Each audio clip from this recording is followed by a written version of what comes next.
Friends, welcome to safety ज्ञान course. हमारे YouTube channel में आप सभी का स्वागत है। हम लेके आ चुके हैं एक नई वैकेंसी के ऊपर अपडेट, और जो वैकेंसी है उसमें मल्टीपल ओपनिंग्स के बारे में हम बात करने जा रहे हैं। जिसमें वैकेंसी आई हुई है deputy general manager and chief manager fire and safety की और सीनियर इंजीनियर इन्वायरमेंट डिपार्टमेंट की। और ये ओपनिंग आई हुई है Brahmaputra cracker and polymer limited, एक government of India enterprise company है जिसकी लास्ट डेट है फिलिंग की 1/8/2026, मतलब 1 अगस्त 2026। तो देखते हैं, government of India enterprise vacancy है और सीरियल नंबर 2, 3 एंड 6 ये वैकेंसीज हमारे रेलिवेंट है। जिसमें पहली वैकेंसी है deputy general manager fire and safety E6 cadre की, अपर एज लिमिट 50 साल, एक वैकेंसी है। थर्ड जो सीरियल नंबर है वह है chief manager fire and safety E5 की वैकेंसी है, 45 ईयर्स एज लिमिट है और एक वैकेंसी है। और सीरियल नंबर 6 में अगर हम बात करें तो senior engineer environment E1 grade की वैकेंसी है, अपर एज लिमिट 30 साल है और एक वैकेंसी है। अब देखिए, अपर age limit for unreserved vacancies वो वहाँ दिया गया है, और जो वैकेंसी यहाँ सीरियल नंबर 2 की है E6 और हैश टैग जो लिखा हुआ है उसका मतलब है if suitable candidate is not available in E6 grade, management reserve the right to fill an eligible suitable candidate in E5 grade excluding position at serial number 3। मतलब इस वैकेंसी में अगर कोई रेलिवेंट कैंडिडेट नहीं मिलता है तो कंपनी E5 कैटेगरी में उसको एब्जॉर्ब कर सकती है। और यहाँ अगर क्वालिफ़िकेशन की बात करें तो देखिए, सबसे पहले डिप्टी जनरल मैनेजर की बात करेंगे E6। पे स्केल जो है वो है 1 लाख रुपए से लेकर 2,60,000 का पे बैंड है। बैचलर डिग्री इन इंजीनियरिंग में बैचलर डिग्री किस में चाहिए? In fire and safety with 55% marks. Preference will be given to candidate having 1 year diploma in industrial safety from central या regional labour institute, means RLI या CLI से आपके पास अगर diploma रहेगा तो आपको प्रेफरेंस दिया जाएगा। पोस्ट क्वालिफिकेशन एक्सपीरियंस की अगर हम बात करें तो 20 ईयर्स का पोस्ट क्वालिफिकेशन रेलिवेंट एक्सपीरियंस होना चाहिए, including experience of GET, ET या MT। मतलब जो प्रोबेशन पीरियड जो 1 साल का रहेगा ग्रेजुएट इंजीनियर ट्रेनी, अगर 3 साल का तो 3 साल वो एक्सपीरियंस में काउंट नहीं होगा। Candidate working in government public sector must have minimum 1 year experience in the next lower pay scale और next lower equivalent pay scale. अगर आप ऑलरेडी PSU में या गवर्नमेंट सेक्टर में है तो जो पे स्केल दी गई है उससे एक पे स्केल नीचे आपको काम करना होगा, कर रहे होंगे तब आप इसमें आप एलिजिबल होंगे। अपर age limit 50 years. Third vacancy जो सीरियल नंबर था वो chief manager fire and safety E5 grade, 90,000 से लेकर 2,40,000 का पे स्केल है। सेम क्वालिफिकेशन यहाँ भी मांगी गई है, सिर्फ एक्सपीरियंस का डिफरेंस है। यहाँ डिप्टी जनरल मैनेजर में 20 साल का एक्सपीरियंस मांगा गया और यहाँ सिर्फ 16 ईयर्स का एक्सपीरियंस मांगा गया है, बाकी सारा चीज़ रेलिवेंट है। हम बात करें serial number 6 senior engineer environment की, इसका पे स्केल है 50,000 से लेके 1,60,000। Bachelor degree in engineering in environmental में इंजीनियरिंग में आपका डिग्री होना चाहिए, BTech होना चाहिए विथ मिनिमम 60% मार्क्स, और 1 साल का पोस्ट क्वालिफिकेशन रेलिवेंट एक्सपीरियंस होना चाहिए, including experience as GET, ET and MT। मतलब यहाँ जो इनका एक्सपीरियंस है वो GET का, MT और ET का काउंट किया जाएगा, और मैक्सिमम जो एज लिमिट है वो 30 ईयर्स है। द कट ऑफ डेट जो है पोस्ट क्वालिफिकेशन एक्सपीरियंस और एज के लिए वो 1/8/2026 दी गई है, जो कि इसकी क्लोजिंग डेट है। फुल टाइम कोर्स आपका part time course through open distance learning as approved by AICTE and UGC will be considered as requisite educational qualification, and this shall include graduation and post graduation. Full time अगर course है या courses open या distance learning के through है जो recognised है वो भी यहाँ काउंट किया जाएगा। क्वालिफिकेशन सारे आपके UGC या गवर्नमेंट रिकॉग्नाइज्ड यूनिवर्सिटी से होने चाहिए, और आपका diploma state technical board already relevant RLI CLI से होना चाहिए। कैंडिडेट जिसके पास 5 साल का BE BTech और ME MTech dual integrated course है वो भी कंसिडर किए जा सकते हैं, लेकिन उनको कंसिडर किया जाएगा such as mechanical, chemical, electrical, environment, instrument, computer science. तो हमारे रेलिवेंट यहाँ इन्वायरमेंट है। अगर आपने BE BTech और BE प्लस ME या BTech plus MTech dual degree किया है इन्वायरमेंट में तो भी आप कंसिडर किया जाएगा।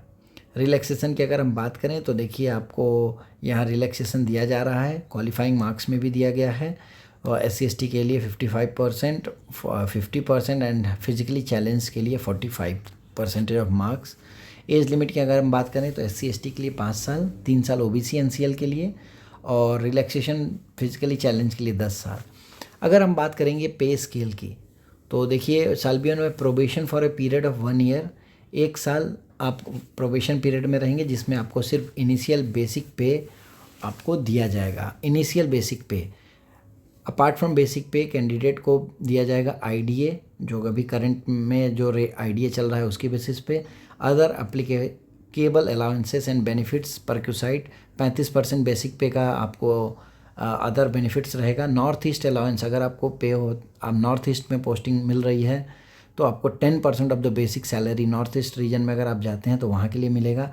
HRA conveyance maintenance experience reimbursement, medical facility, post retiral medical scheme और डिफाइंड कंट्रीब्यूशन पेंशन स्कीम, ये सारी चीज़ें आपको मिलेंगी।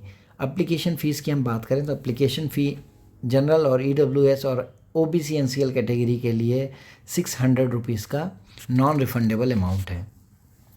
अब आपको इसको अप्लाई कैसे करना है, तो सबसे पहले इसको अप्लाई करने के लिए आपको www.bcplonline.co.in पर आपको जाना है। वहाँ जाके आप जो वैकेंसी में यहाँ आप अप्लाई कर सकते हैं। उसके लिए आपको वैलिड ईमेल आईडी होना चाहिए जो एटलीस्ट 1 साल के लिए एक्टिव रहेगी। मोबाइल नंबर भी आपका एक्टिव होना चाहिए। आपके पास लेटेस्ट पासपोर्ट साइज़ फ़ोटोग्राफ होना चाहिए लेस देन 50 KB में। आपके पास प्रूफ ऑफ एज और कास्ट सर्टिफिकेट आपके पास होना चाहिए अगर आप एलिजिबल हैं तो।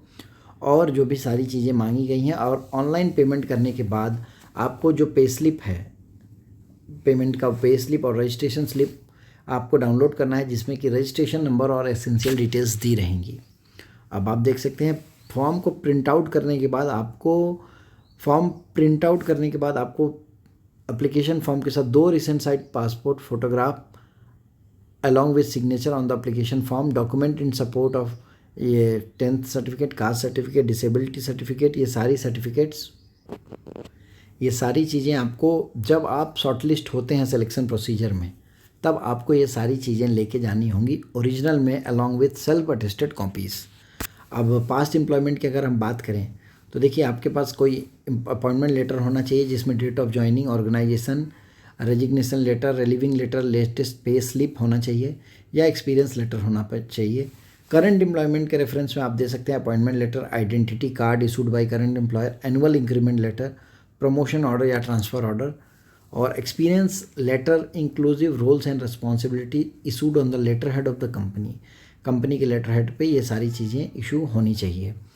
अगर आपके पास appointment letter, experience letter, details of job responsibility नहीं है तो आपका ये फॉर्म रिजेक्ट कर दिया जाएगा। अब आप forwarding of application NOC letter from employer, अगर आप ऑलरेडी किसी गवर्नमेंट कंपनी या PSU में जॉब कर रहे हैं तो आपको प्रॉपर चैनल के थ्रू अप्लाई करना है, मतलब आपके पास NOC होनी चाहिए। Medical criteria in respect of eye power, ये सारी चीज़ें दी गई हैं जिस पे हम डिस्कशन नहीं कर रहे हैं। अब आप बात करते हैं सिलेक्शन प्रोसीजर। तो सिलेक्शन प्रोसीजर में इन्होंने ऑलरेडी मेंशन किया गया है कि सिलेक्शन प्रोसीजर डिपेंड करेगा नंबर ऑफ़ एप्लीकेशंस पे।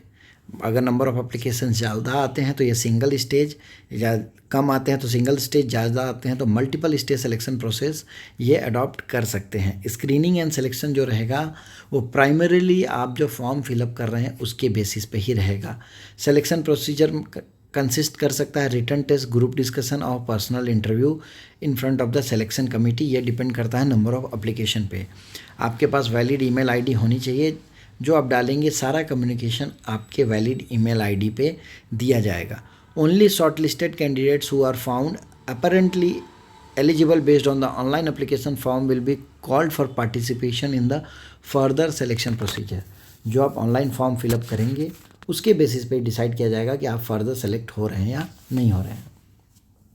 नो टीए विल बी पे फॉर रिटन टेस्ट, के लिए कोई भी टीए नहीं दिया जाएगा। सिलेक्शन प्रोसीजर जो भी है या लिस्ट ऑफ जो कैंडिडेट्स है वो www.bcponline.co.in पर दी जाएगी। अगर आपको कोई भी क्लैरिफिकेशन है या आपको टाइम एक्सटेंशन अबव कुछ भी है तो आप कैरियर सेक्शन में जो दिया गया है वहाँ अपडेट आएंगे, वहाँ से ही आप देख सकते हैं इसको। और ये आप देख सकते हैं इसका जो फॉर्म फिलिंग का जो स्टार्ट था एप्लीकेशन वो 2 जुलाई से ऑलरेडी स्टार्ट हो चुका है। लास्ट डेट जो है वो है 1 अगस्त 2026 और शाम के 5 बजे तक। अब देखते हैं इसको हम अप्लाई कैसे करेंगे। तो देखिए हमने ओपन कर रखा है bcplonline.co.in। इसमें हमने कैरियर में गए हैं। करंट ओपनिंग में जब आप जाएंगे तो आपके सामने आएगा detailed advertisement for executive post in BCPL, advertisement number BCPL 35/2026, और उसके जस्ट नीचे आप देख सकते हैं click here to apply for the post. तो आपको ये ओपन करना है और आपको click here to apply for the post में जाके इसको फॉर्म को फिलअप करना है। तो देखिए दोस्तों ऑलमोस्ट 10 डेज़ बाकी हैं इस फॉर्म को लास्ट डेट जो है। तो जो भी एलिजिबल कैंडिडेट्स हैं, एक अच्छा अपॉर्चुनिटी है ज्वाइन करने के लिए। सभी से रिक्वेस्ट है कि फॉर्म फिलअप करने से पहले एक बार एडवर्टीजमेंट को डिटेल में ज़रूर पढ़ें। हमारे चैनल से जुड़े रहने के लिए बहुत बहुत धन्यवाद।